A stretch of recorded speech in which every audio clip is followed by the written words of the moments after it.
सगळ्यात महत्त्वाचं आपण बघितलं असेल, विधानसभेला ज्या ज्या लोकांनी मला सोबत त्या ठिकाणी साथ दिली त्या सगळ्यांना घेऊन आम्ही निवडणूक लढतो आहे आणि जे विरोधात होते ते सगळे विरोधात आहेत. त्यामुळं जी विधानसभेचा निकाल होता, जो लोकसभेचा निकाल होता, तोच उद्या जिल्हा परिषद पंचायत समिती निकाल असेल. तर म्हणणं काय माहीत आहे का, ह्यांचा डाव जे आहे की एकट्यानं द्यायला लावायचे आणि ह्यांचं मात्र झाकून ठेवायचं. माझं त्यांना खुलं आव्हान आहे, तुम्ही पैसे जमा करा, पैसे जमा केल्याशिवाय तुम्हाला गत्यंतर नाही. आणि तुम्ही बोललाय, तुम्ही बोललेला असताना मला ज्यावेळेस तुम्ही विचारताय एक बोट करून, त्या 4 बोटं तुमच्याकडे आहेत, त्याचा उत्तर तुम्ही दिलं पाहिजे. आणि जे कोण बोलत होते, ज्यांनी कारखाने इकले, ज्यांनी कारखाने 40 वर्ष भाड्याने दिले, त्यांची लायकी आहे का ह्या विषयावर बोलायची?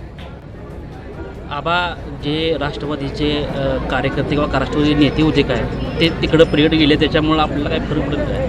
नाही, ती राष्ट्रवादी काँग्रेसमध्ये होते ना, ते नेहमीच विरोधात होते. कोणत्याही पक्षात राहून कुठेही राहून आम्हाला विरोध करणे हा त्यांचा धंदा आहे. आता ते त्यावेळेस कशावर गेले, ते आता तिकटासाठी गेलेत. त्यामुळं नवीन कोण तिकडे गेलेलं नाही. आणि विठ्ठल कारखान्याच्या निवडणुकीच्या आधी माझी पार्टी लहान होती, विधानसभेत वाढली आणि विधानसभेचा आमदार होईल का नाही ह्या भीतीनं 22% थांबली होती. आमदार झाल्यानंतर, आमदारकीनंतरचा माझा परफॉर्मन्स बघून ती 22% जनता अजून वाढली आहे. त्यामुळं उद्याच्या निकालात आपल्याला एकतर्फी निवडणूक दिसेल. एक प्रश्न आहे, विधानसभा असू द्यात किंवा विठ्ठल साखर कारखाना निवडणूक असू द्यात, कल्याणराव काळे, युवराजदादा पाटील, गणेशदादा पाटील हे कायम तुम्हाला विरोध करत आले. नेमकी धुसफूस त्यांची काय आहे, त्यांचं दुखणं काय आहे, त्याच्यावर काय तुम्ही विलास काय शोधून काढलाय का नाही, का त्यांना अशाच पद्धतीनं विरोध करायला तुम्ही प्रोत्साहन दिले? नाही, मूळ मुद्दा आपण बघा, त्यांचं दुखणं त्यांना विचारलं पाहिजे. मला दिसतंय दुखणं काय माहीत आहे का, आयल ही कालचा कार्यकर्ता आणि आमच्या विरोधात लढतोय, चेअरमन होतोय, आमदार होतोय, आमच्याच्यानं झालं नाही. ही चळफळाट असू शकते किंवा एखाद्या माणूस काय असतो, कर्तृत्व केलं तर आपण त्यापेक्षा चांगलं कर्तृत्व करतो.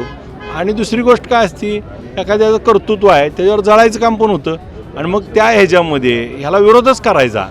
अशा काही गोष्टी असतात, त्यातला काहीतरी प्रकार असू शकतो.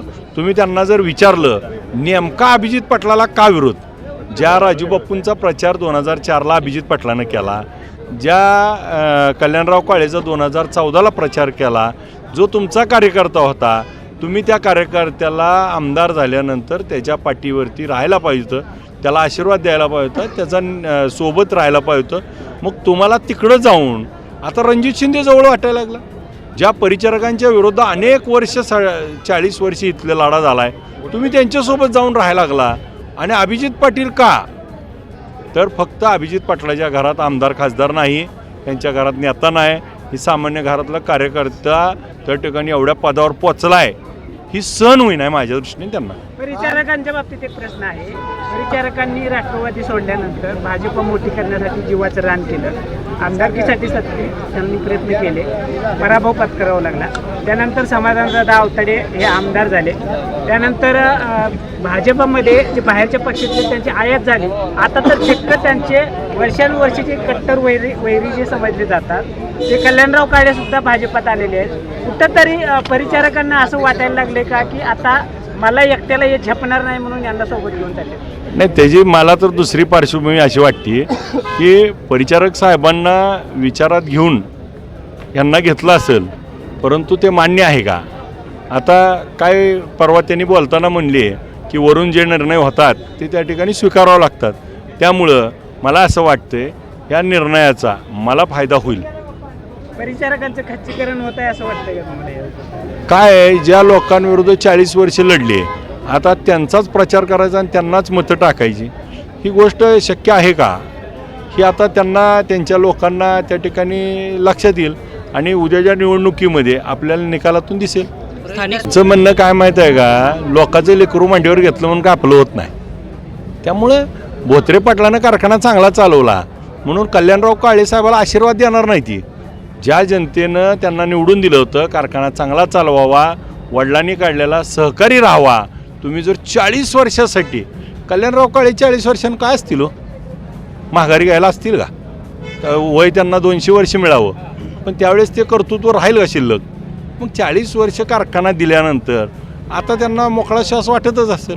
मग मागच्या काळामध्ये आम्हाला ज्यावेळेस बोलत असताना आज 150 कोटी रुपये घेतले आणि कारखाना परत द्यायची वेळ आली आणि मला ज्यावेळेस पैसे मिळाले त्यावेळेस मी तो कारखाना 7,000चा 14,000 केला.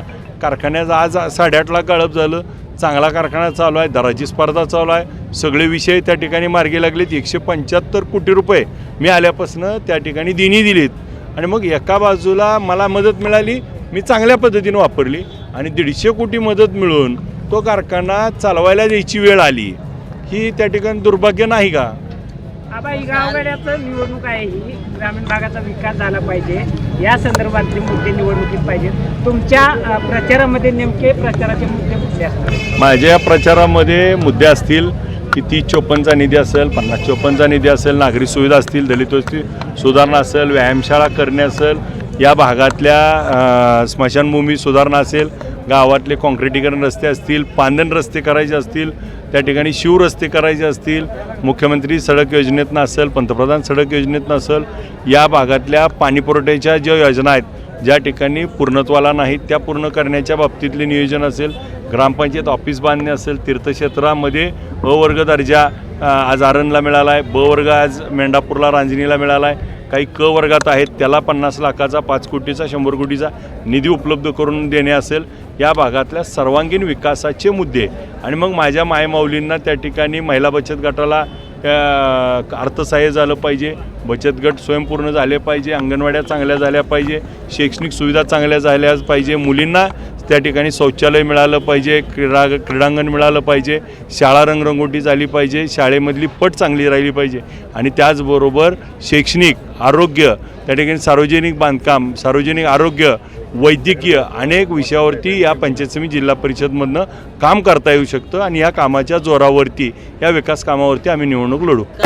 पालकमंत्री महोदयांचा त्यांनी गैरसमज करून दिला आहे. पालकमंत्री महोदय चांगला माणूस आहे. आता 5 तारखेपर्यंत 7 तारखेला निवडणूक होतोवर त्यांचं ऐकतील. ही पडली की यांनाच लात मारून बाहेर काढतील. जी निकामी झाली आहेत त्यांना कुठंच काय नाही. त्यांनी कुठल्या ह्याच्यावर फक्त काय आहे त्यांच्यात बार भरायचं काम करतायत, पण ही फुसका बार आहे ही 7 तारखेला पालकमंत्री महोदयांना कळेल. मला असं वाटतंय बरं का की या राज्यामध्ये यशवंतराव चव्हाण साहेबाचा, शरदचंद्र पवार साहेबाचा विचार ज्या औदुंबरांनी आयुष्यभर जपला त्याला कुठंतरी यामध्ये दुःख वाटतं माझ्यासारख्या कार्यकर्त्यांना. आता वेळ आली आहे, 7 तारखेला कळेल. आमची युवराजदादा एकदम इनोसंट माणूस आहे, साधा माणूस आहे. ही त्यांना दादाला उगाच फिरवून त्या दादाला त्या ठिकाणी कारण नसताना, कारण दादा हा काय यांच्यासारखा छक्के पंजातला माणूस नाही, दादा काय घरातलं कोण उभा नाही, परंतु दादाला इमोशनल करतायत आणि दादांचा त्या ठिकाणी वापर करून घेत आहेत. हे अनेक वेळा दिसलं आहे. आत्ता दादांना माझी विनंती आहे, दादा तुमचा वापर त्यांनी करून घेत आहेत, जरा थोडं आपण ह्यांच्यापासूनच सावध राहू.